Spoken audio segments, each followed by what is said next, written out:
My name is Dr. Olivia Hartwell, and despite everything I've achieved, I was never good enough for my family. But that night, everything changed.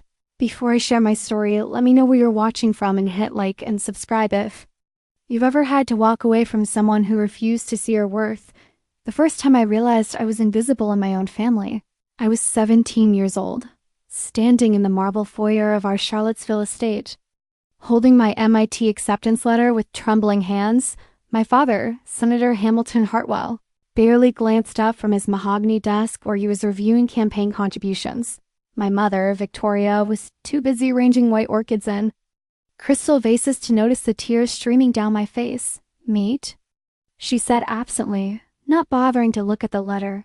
"How nice, dear. Your sister will be so proud." My sister, golden, radiant Cordelia, who was everything I wasn't, where I was quiet and studious. She was charismatic and social, where I spent my nights in the library. She spent hers at charity galas, her photograph appearing in the society pages of the Charlottesville Chronicle. At 19, she'd already mastered the art of being exactly what our parents wanted, a perfect political daughter. I had worked myself to exhaustion for that MIT acceptance. 4 years of perfect grades, science fairs, debate team championships, volunteer work at the local hospital, all while watching my parents fawn over Cordelia's every mundane achievement. When she made the dean's list at UVA with a 32 GPA, they threw a dinner party. When I graduated valedictorian, they were at one of her sorority events. "Actually," I said, clearing my throat, "MIT offered me a full scholarship for their biomedical engineering program." My father finally looked up, his steel gray eyes assessing me with the same cold calculation he used on political opponents. "Biomedical engineering? That's hardly suitable for a Hartwell woman, Vivian. Your mother and I have discussed this. You'll attend UVA like your sister, study something more appropriate, political science perhaps, or international relations." "But father, this is MIT. Do you understand what this means?" "I understand that you'll do what's best for this family," he said firmly. "The Hartwells have been pillars of Virginia society for generations. We don't need you playing with test tubes in some laboratory in Boston."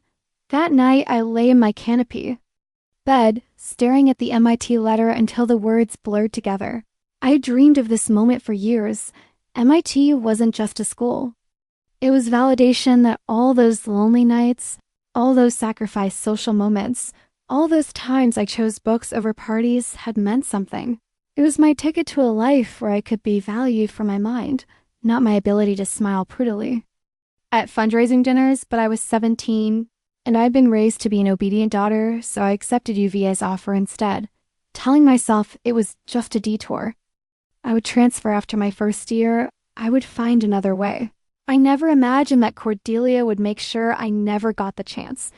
The revelation came during Christmas break of my freshman year. I was home from UVA, having finished my first semester with a perfect 40 GPA. Despite being miserable in my pre-law track, I had been accepted to every honor society, won the freshman writing prize, and was already being courted by professors for research opportunities. None of it mattered. To my parents, I was in the study, researching transfer applications to MIT, when I heard Cordelia on the phone in the hallway. Her voice carried that particular tone she used when she was being manipulative, sweet and helpless, with just a hint of desperation. "Oh, Dean Morrison, you're so understanding," she was saying. "I know it's unusual, but my family situation has changed dramatically. My father's political career, you know how it is. He really needs me at MIT now. For his connections in Massachusetts, the biomedical engineering program would be perfect for his healthcare platform." My blood turned to ice. I crept closer to the doorway, my heart hammering against my ribs. "Yes, I understand that the scholarship was originally offered to my sister," Cordelia continued, her voice dropping to a conspiratorial whisper. "But between you and me, Vivian was never serious about MIT. She's much happier at UVA, doing the whole sorority thing. You know how some girls are, all talk about ambition. But when push comes to shove, they want the easy path." I pressed my back against the wall, my hands shaking with fury. She was stealing my spot, my scholarship, my future, Oh, you're so kind to accommodate the transfer. Yes, I'll have all the paperwork submitted by next week. Thank you so much for understanding about the family politics. My father will be so grateful. When she hung up, I stepped into the hallway. Cordelia jumped, her hand flying to her throat. Vivian! You scared me. What are you doing lurking around? I heard your conversation, I said quietly. With MIT. For just a moment, her perfect mask slipped. I saw something cold and calculating in her eyes, something that reminded me uncomfortably of our father. Then she smiled, that radiant smile that had been charming people since she was 5 years old. Oh, that. I was just helping them with some confusion about the application process. You know how these academic bureaucrats can be. You're taking my spot. Don't be ridiculous, Vivian. You never wanted to go to MIT anyway. You love UVA, you're doing so well there. I turned down MIT for you, for this family, and you're stealing it from me. Cordelia's smile hardened. I'm not stealing anything. I'm fixing a mistake. You're not Métis material. Vivian, you never were. You're good at memorizing textbooks and regurgitating information, but you don't have what it takes to succeed in the real world. I do. She brushed past me, her shoulder hitting mine with deliberate force. Besides, it's not like you'll ever use an MIT degree anyway. You'll marry someone suitable, have children, and spend your life hosting dinner parties. Just like Mother, the degree is wasted on you. I stood there in the hallway for a long time after she left, something fundamental shifting inside me. For the first time in my life, I felt the cold burn of true hatred. Not the petty jealousy of sibling rivalry, but something deeper and more dangerous. She had stolen my dreams and looked me in the eye while doing it. That night, I made a decision that would change everything. I would not be the forgotten daughter anymore. I would not be the consolation prize. I would become everything they never thought I could be. And when I did, I would make sure they understood exactly what they had lost. The next 4 years were a masterclass in quiet determination. I excelled at UVA, graduating summa cum laude with a double major in biochemistry and political science. I spent my summers not at the family estate in Charlottesville, but in research laboratories at Johns Hopkins and the National Institutes of Health. I published papers, won awards, and built a reputation in the scientific community that had nothing to do with my family name. Meanwhile, Cordelia struggled at MIT. Without the work ethic and genuine passion that had driven my application, she found herself drowning in coursework she didn't understand and couldn't fake her way through. She switched majors 3 times, from biomedical engineering to biology to finally settling on communications. She graduated with a 28 GPA and no prospects. Our parents, of course, managed to spin even this failure into a success story. Cordelia wasn't struggling. She was exploring her options. She wasn't failing. She was taking time to find her true calling. When she moved back home after graduation and spent her days shopping and her nights at charity events, they called it networking. I, on the other hand, was accepted to Harvard Medical School with a full scholarship and a research position in their most prestigious laboratory. I was also accepted to MIT's PhD program in biomedical engineering, the very program I had been denied years earlier. I chose Harvard not because I preferred it, but because I knew it would sting more. The night before I left for Boston, my father called me into his study. It was the first time he had requested a private conversation with me in years. Vivian, he said, gesturing to the leather chair across from his desk, I wanted to speak with you before you leave. I sat down, my spine straight, my hands folded in my lap. I had learned to school my expressions, to reveal nothing. I want you to know that your mother and I are proud of your accomplishments. The words felt hollow, too little and too late. Thank you, Father. However, he continued, and I knew there would be a however.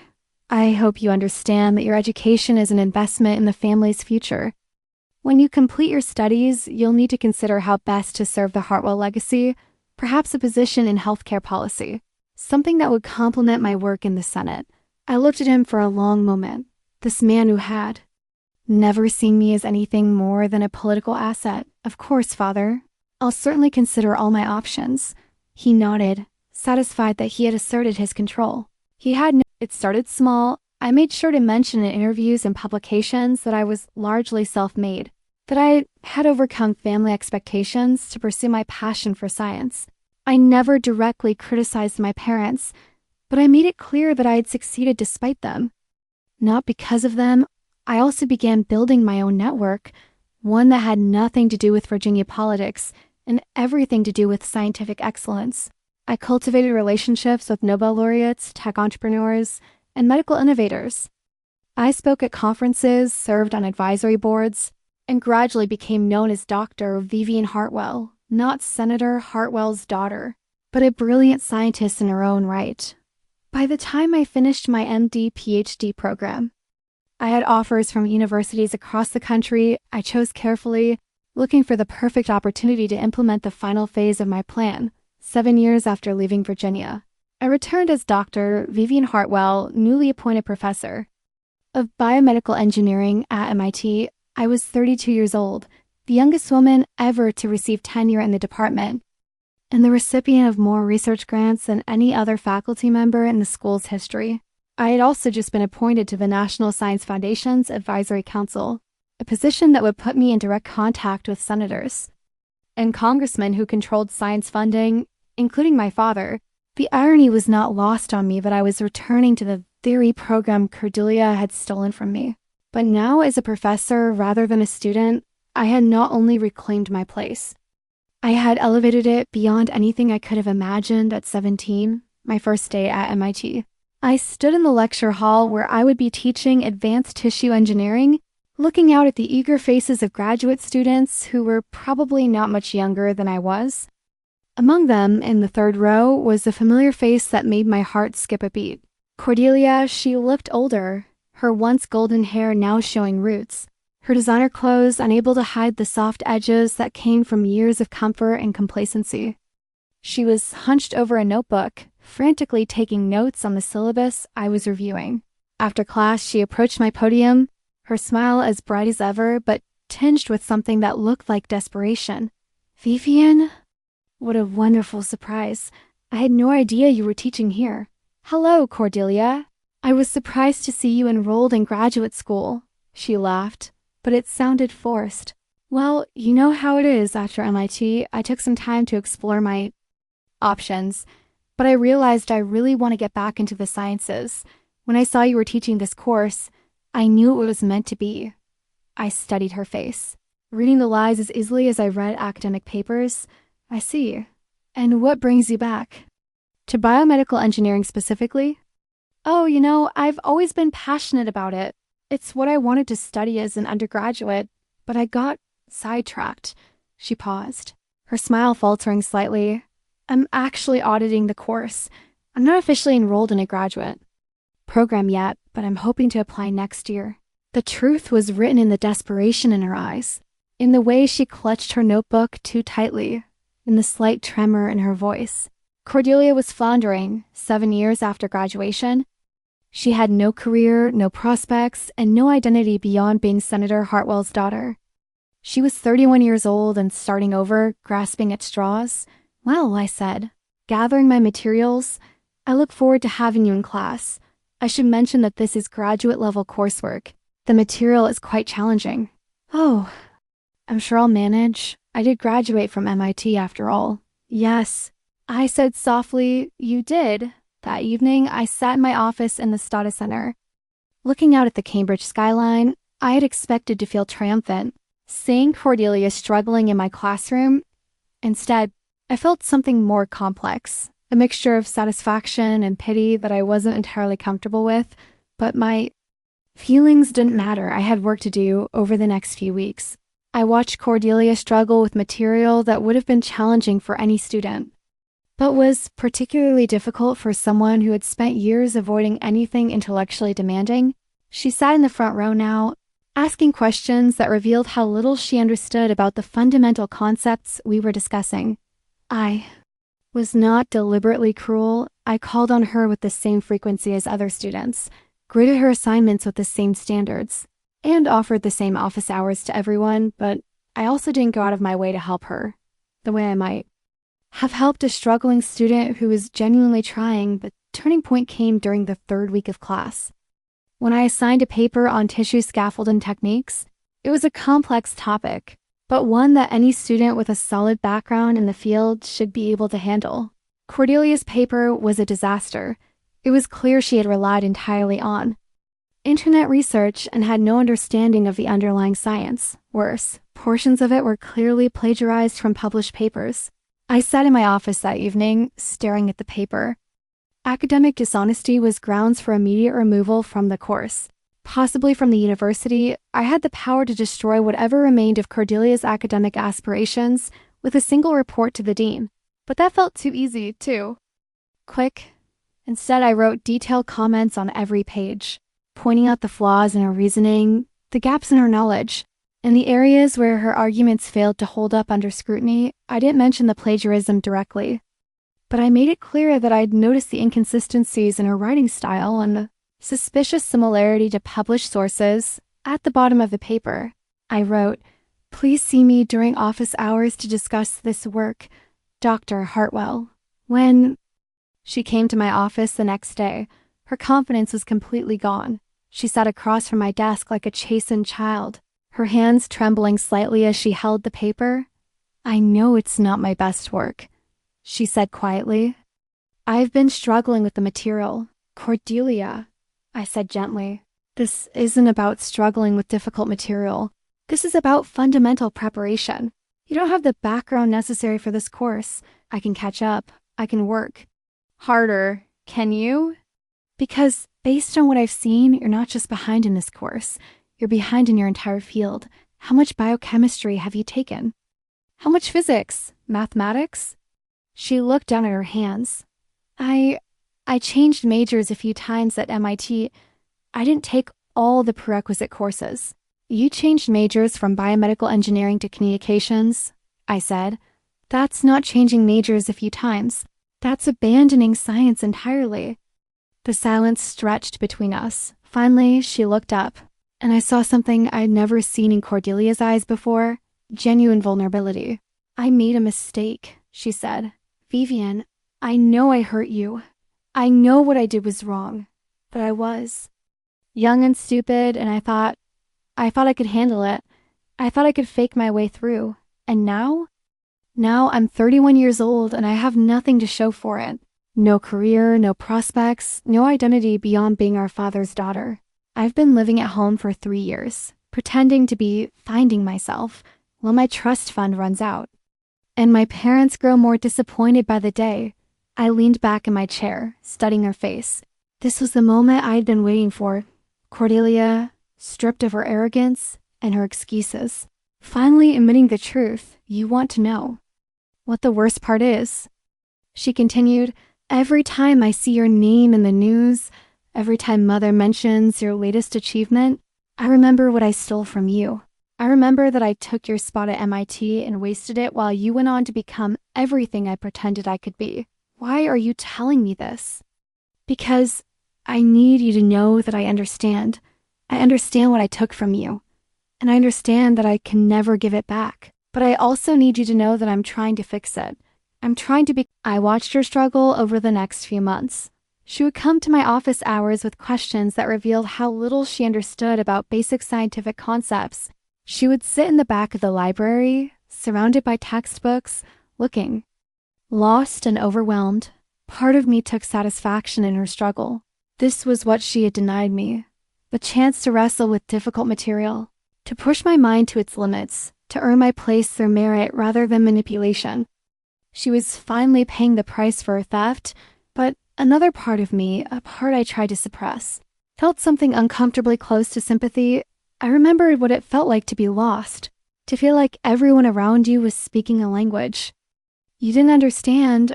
I remembered the isolation of being the only person in the room who didn't belong. The difference was that I had belonged. I had earned my place through years of hard work and sacrifice. She was struggling because she had taken a shortcut and was now paying the price. 6 months into her self-imposed remedial education, Cordelia appeared at my office door looking haggard and defeated. "I can't do it," she said simply. I've been working 12 hours a day for months, and I'm still not even close to understanding the material. I'm not smart enough for this. Intelligence isn't the issue. I said, you have the same genes I do. The issue is preparation and discipline. No, it's more than that. You have something I don't have. You have the ability to see patterns, to make connections, to think in ways that I just can't. I've been fooling myself thinking I could catch up to you. I looked at her carefully. She was right, of course. There was a difference between us, but it wasn't intelligence. It was passion. I had spent years loving science, being fascinated by the way living systems worked, staying up late not because I had to, but because I wanted to understand. She was trying to learn it because she felt she should, not because she loved it. What do you want to do instead? I asked. She was quiet for a long moment. I don't know. I've been defining myself by what I'm not for so long that I don't know who I actually am. Then maybe you should figure that out before you worry about graduate school. She nodded slowly. I think you're right. I think I need to stop trying to be you and start trying to be me. I felt something shift inside me at those words. For the first time since we were children, I saw my sister as a person rather than an obstacle. She was flawed and had made terrible choices.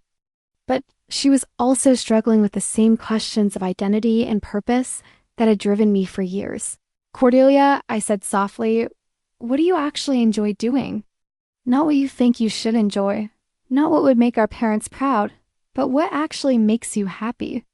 She looked surprised by the question. I don't know. I've never really thought about it that way. Think about it now. She was quiet for several minutes. I like helping people, she said finally. I like organizing things. I like bringing people together. I was good at fundraising when I was doing charity work.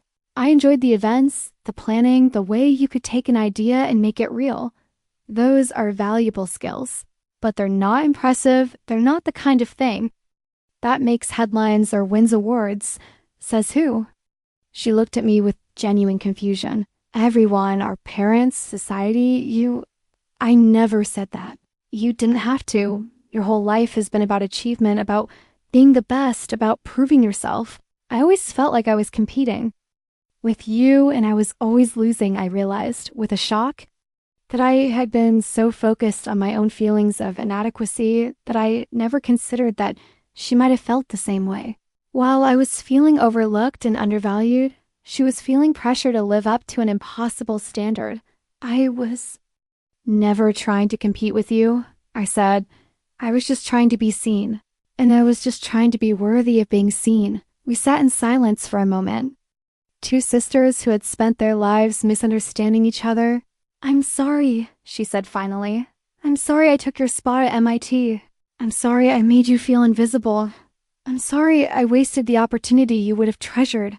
I'm sorry. Too, I said, and meant it. I'm sorry I let my anger at you consume so much of my life. I'm sorry I turned my success into a weapon against you. What do we do now? I looked at her, this woman who had shaped my life in ways I was only beginning to understand. Now we figure out how to be sisters instead of rivals. The opportunity for true revenge came 6 months later at our parents' annual Christmas gala. It was the social event of the Charlottesville season, held at the family estate with 200 of Virginia's most influential people in attendance.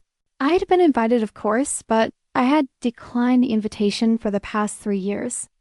Citing work commitments, this year I accepted. I arrived wearing a midnight blue silk gown that had cost more than some people's cars. My hair swept into an elegant chignon, a string of pearls that had belonged to my grandmother around my neck. I looked every inch the successful academic, the accomplished woman, the daughter any parent would be proud to claim. The reaction when I entered the ballroom was everything I had hoped for and more. Conversation stopped mid-sentence as people recognized me. I heard whispers. That's Dr. Hartwell, the one from MIT. I heard she's being considered for the Nobel Prize. My mother spotted me first, her face lighting up with genuine pleasure. Vivian. Darling, you look absolutely stunning. I'm so glad you could make it. For a moment, I felt like I was 7 years old again, basking in my mother's approval, and I remembered all the years she had looked right through me. all the times she had praised Cordelia's mediocrity while ignoring my excellence. "Thank you, Mother, you look lovely as well." My father appeared at her side, his politician smile in full force. "Vivian, welcome home. We're so proud of you."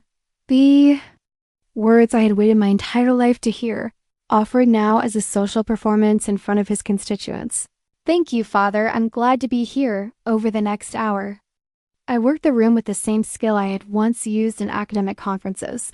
I spoke with senators and congressmen, business leaders and socialites, university presidents and philanthropists. I was charming, intelligent, and accomplished. I was everything my parents had always wanted in a daughter, and I made sure everyone knew it. "Dr. Hartwell," said Margaret Wainwright, the wife of the governor, "I've been following your work in tissue engineering. Absolutely fascinating. Your parents must be so proud."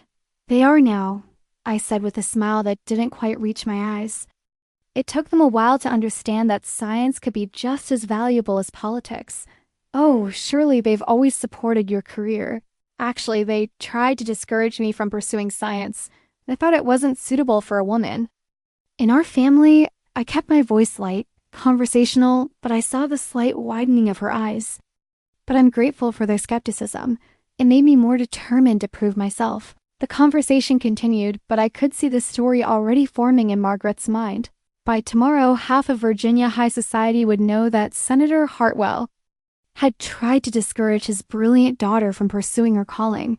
I had similar conversations throughout the evening, each one carefully crafted to reveal just enough about my family's lack of support to plant seeds of doubt about their judgment. I never said anything directly critical, never violated the social norms that governed gatherings like this. But I made sure everyone understood that my success was my own achievement, not the result of family support. The final act came when my father called for attention to make his traditional holiday toast. He stood at the front of the room, his silver hair gleaming in the candlelight, his voice carrying the authority of someone accustomed to commanding attention. "Friends, family, distinguished guests," he began, "as we gather here tonight to celebrate another year of blessings, I want to take a moment to acknowledge the achievements of our family. My daughter Cordelia has been exploring opportunities in graduate education, and my daughter Vivian has brought great honor to the Hartwell name through her work at MIT." The applause was polite but enthusiastic, and I felt the familiar burn of anger at his casual appropriation of my success. But I also felt something else, a calm certainty that this was my moment. When the applause died down, I stepped forward. "Thank you, Father. If I may, I'd like to add something to your toast." He looked surprised but nodded graciously. "Of course, my dear." I turned to face the room. 200 pairs of eyes focused on me. I had given lectures to Nobel laureates, presented research to congressional committees, and defended my dissertation before panels of distinguished professors. But this was the most important speech of my life. I paused, letting the words sink in. I could see my parents' faces, confusion beginning to replace their proud smiles. Their skepticism drove me to work harder, to push further, to never accept that good enough was good enough. They taught me that if I wanted to be seen as valuable, I would have to become invaluable, and so I did. I lifted my champagne glass, the crystal catching the light from the chandeliers. "To everyone who ever made me feel like I had to choose between being liked and being respected, thank you for teaching me to choose respect." The toast hung in the air for a moment, the room silent as people processed what I had just said. Then, slowly, glasses began to rise. The applause that followed was different from the polite clapping of moments before. It was the sound of people recognizing truth, even when that truth was uncomfortable. I looked at my parents, their faces a mixture of shock and realization. They understood, perhaps for the first time, that their neglect had not gone unnoticed, that their brilliant daughter had not forgotten the price of their blindness. But I also looked at Cordelia, who was standing near the back of the room. She was not applauding. She was watching me with an expression I had never seen before. Respect. After the toast, I made my way through the crowd, accepting congratulations and deflecting questions about my family. I was preparing to leave when Cordelia approached me. "That was quite a speech," she said. It was honest. It was devastating. She paused, studying my face. And it was deserved. I looked at her, this woman who had stolen my future and was now struggling to build her own. Cordelia, I know, don't apologize, you've earned the right to your anger. I just hope that someday you'll be able to let it go. Why?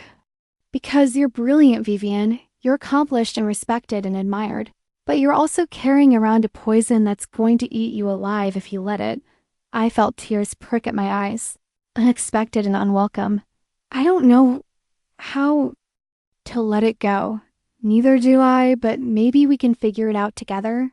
6 months after the Christmas gala, I received an unexpected phone call. It was from Dr. Elizabeth Chun, the director of the Hartwell Foundation, a nonprofit organization I had never heard of. Dr. Hartwell, she said, I'm calling about your sister, Cordelia. She's applied for a position with our foundation, and she listed you as a reference. I was sitting in my office at MIT, grading papers on a rainy Tuesday afternoon. The call caught me completely off guard. I'm sorry, the Hartwell Foundation? I'm not familiar with that organization. It's a new foundation, established just last year. We focus on supporting educational initiatives for underserved communities. Ms. Hartwell has applied for a position as our program coordinator. I set down my pen, intrigued despite myself. What kind of reference did she ask me to provide? She said you would be able to speak to her character, her work ethic, and her potential for growth. She was very specific that we should ask you about her mistakes as well as her strengths. I felt a smile tugging at the corners of my mouth. That was very much like the new Cordelia, honest about her failures, determined to learn from them. Dr. Chun, can you tell me more about the position? Certainly. We're looking for someone to coordinate our scholarship programs for first-generation college students. The position involves working with universities to identify deserving students, organizing fundraising events, and providing mentorship and support throughout their academic careers. As she described the position, I realized that it was perfect for Cordelia. It would use her social skills, her ability to organize and motivate people, and her genuine desire to help others. It would also allow her to make amends for her past mistakes by ensuring that other students didn't face the same barriers she had created for me. Dr. Chun, I'd be happy to provide a reference for my sister, but I'd like to meet with you first. If that's possible? Of course. Would you be able to come to Boston next week? The Hartwell Foundation offices were in a converted brownstone in Back Bay, just a few blocks from my apartment. Dr. Chun was a woman in her 50s with kind eyes and a firm handshake. She walked me through the foundation's mission and showed me examples of the work they were doing. We're particularly interested in supporting students who face family resistance to their educational goals. She explained, students whose parents don't understand the value of higher education, or who feel pressure to pursue careers that don't align with their interests or abilities. That's a very specific focus, I said. It is. Our founder has personal experience with family members who didn't support her educational ambitions. She wanted to create opportunities for students who might otherwise give up on their dreams. As she spoke, I began to understand. The Hartwell Foundation wasn't named after my family. It was named after me. Cordelia had started a foundation in my honor, focused on helping students who faced the same challenges I'd encountered. Dr. Chun, I said carefully. Who exactly is your founder? She smiled. I think you already know. That evening, I called Cordelia. She answered on the second ring, her voice cautious. Vivian? Is everything okay? I met with Dr. Chun today. There was a long pause. I hope you weren't too harsh in your reference. Cordelia, you started a foundation in my name. I started a foundation inspired by your story. There's a difference. Why? Because I needed to do something meaningful with my life. Because I wanted to make sure that what happened to you doesn't happen to other kids. Because I realized that the best way to honor what I took from you was to make sure other brilliant students get the opportunities they deserve. I felt something shift inside me.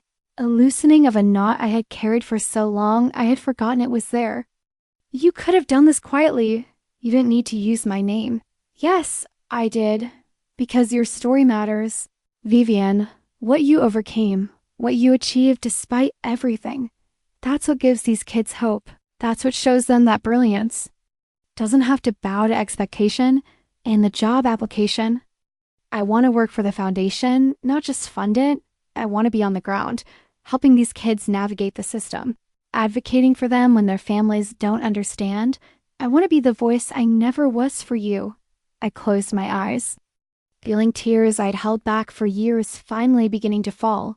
Cordelia, I know I can't give you back what I took. I know I can't undo the damage I caused. But maybe I can prevent it from happening to someone else. Maybe I can turn my biggest mistake into something meaningful. What did you tell Dr. Chen about me? The truth, that you're the most brilliant person I know, that you've overcome obstacles that would have destroyed most people, that you're fair but demanding, and that you don't suffer fools gladly, that you're also capable of forgiveness, even when someone doesn't deserve it. I haven't forgiven you yet. I know, but I'm hoping you will, not for my sake, but for yours. Because you deserve to be free of the anger I caused. I sat in my apartment that night, looking out at the Charles River, thinking about the conversation for 7 years. I carried my rage like a badge of honor. 3 years later, I stood in the same lecture hall where I had first seen Cordelia as a struggling student. But this time, I was looking out at a different audience. A group of high school students from underserved communities, all recipients of Hartwell Foundation scholarships. Cordelia was sitting in the front row, not as a student but as the foundation's program coordinator. She had thrown herself into the work with the same intensity I had once brought to my studies. And the results were remarkable. The foundation had awarded over 200 scholarships, and their retention rate was higher than the national average. Dr. Hartwell, said Maria Santos, a senior from East Boston, what advice would you give to students whose families don't support their educational goals? I looked at Cordelia, who gave me an encouraging nod. I'd tell them that sometimes the people who love us most are the ones who understand us least. That doesn't make them bad people, but doesn't mean they're right about what's best for us. But how do you keep going when everyone around you is telling you to give up? You find your own reasons to continue. You discover what you're passionate about, what makes you feel alive, what problems you want to solve. And you remember that your worth isn't determined by other people's ability to see it. Another student, David Kim, raised his hand. What if you make mistakes? What if you fail? I glanced at Cordelia again, thinking about the long journey that had brought us both to this moment. Then you learn from them. You apologize when you need to. You make amends when you can, and you use your experience to help others avoid the same pitfalls. And if someone hurts you, if they steal your opportunities or sabotage your dreams, the question hung in the air, and I knew that everyone in the room was watching me carefully. This was the heart of why they were here, not just to hear about success, but to understand how to handle the betrayals and disappointments that were inevitable parts of life. You have a choice, I said finally. You can let the hurt consume you, or you can transform it into something powerful. You can spend your life proving that the people who hurt you were wrong, or you can spend it creating a world where that kind of hurt is less likely to happen. Which did you choose? Asked Maria. I smiled, feeling lighter than I had in years. Both. For a long time, I chose revenge. It motivated me, drove me to achieve things I never thought possible. But eventually, I realized that revenge is a prison. It keeps you connected to the people who hurt you, gives them power over your choices even when they're not in your life anymore. So what's the alternative? Justice, not the kind that punishes, but the kind that heals. Not the kind that proves you're better than your enemies, but the kind that makes the world better for everyone. After the lecture, Cordelia and I walked across the MIT campus together. It was a crisp October day, the leaves turning brilliant shades of red and gold. Students hurrying between classes with their backpacks and coffee cups. That was beautiful, she said. What you said about justice versus revenge. I learned it. From you, actually, from me? From watching you transform your biggest mistake into your greatest contribution. From seeing you take responsibility for the harm you caused and turn it into something healing. We stopped at a bench overlooking the Charles River, the same view. I had contemplated on so many difficult nights during my graduate studies. Do you ever wonder what would have happened if I hadn't taken your spot at MIT? Cordelia asked. Sometimes, but I think things worked out the way they were supposed to. How can you say that? I stole years from you. I delayed your dreams. You delayed them, but you also intensified them. If I had gone to MIT straight from high school, I might have taken it for granted. I might not have worked as hard, might not have appreciated the opportunities I was given, and I might never have learned what I was actually good at. Exactly, you spent years trying to be me. And I spent years trying to prove I was better than you. Neither of us was living authentically. And now? I looked at her. This woman who had once been my greatest rival and was now my closest ally. Now we're both doing work that matters. We're both using our gifts to help others. We're both finally living up to our potential. I'm proud of you, she said quietly. Not just for what you've achieved, but for who you've become. I'm proud of us both. We sat in comfortable silence for a while, watching the river flow past. Thinking about the long journey that had brought us to this moment, I thought about the 17-year-old girl who had stood in her parents' foyer, holding an MIT acceptance letter and feeling invisible. I thought about the rage that had driven me for so many years, and the peace that had replaced it. Vivian, Cordelia said eventually, I need to ask you something. What? Do you forgive me? I looked at her, really looked at her. I saw the sister who had stolen my dreams, but I also saw the woman who had spent 3 years trying to make amends. I saw the person who had faced her own failures with honesty and courage, who had turned her privilege into purpose. I forgive you, I said, but more than that, I'm grateful to you. Great. The Nobel Prize ceremony was held in Stockholm in December, a formal affair with royalty and dignitaries and the world's media in attendance.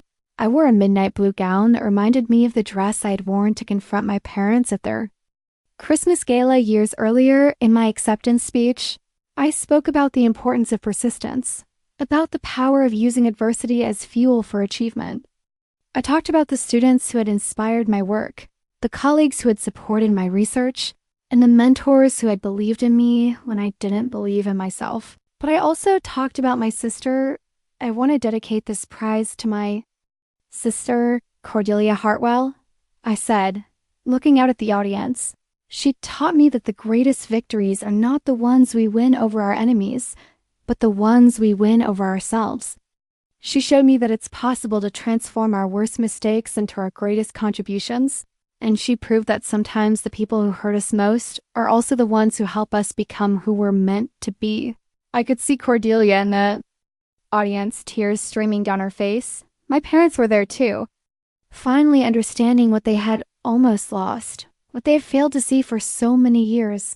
After the ceremony, at the Nobel banquet, my father approached me. He looked older, more fragile than I remembered, his silver hair now completely white. Vivian, he said, I owe you an apology.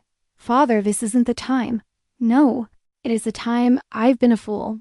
I've been so focused on what I thought success should look like that I nearly destroyed the most successful person in our family. I'm sorry for not seeing you, for not supporting you, for not believing in you when you needed me most. I looked at him, this man who had shaped my childhood, who had driven me to achieve things I never could have imagined. I forgive you, Father, but I need you to understand something. I didn't succeed to prove you wrong. I succeeded because I found something I was passionate about, something that gave my life meaning. That's what I want you to remember. What do you want? Me to remember? That worth isn't something you can give to your children or take away from them. It's something they have to discover for themselves.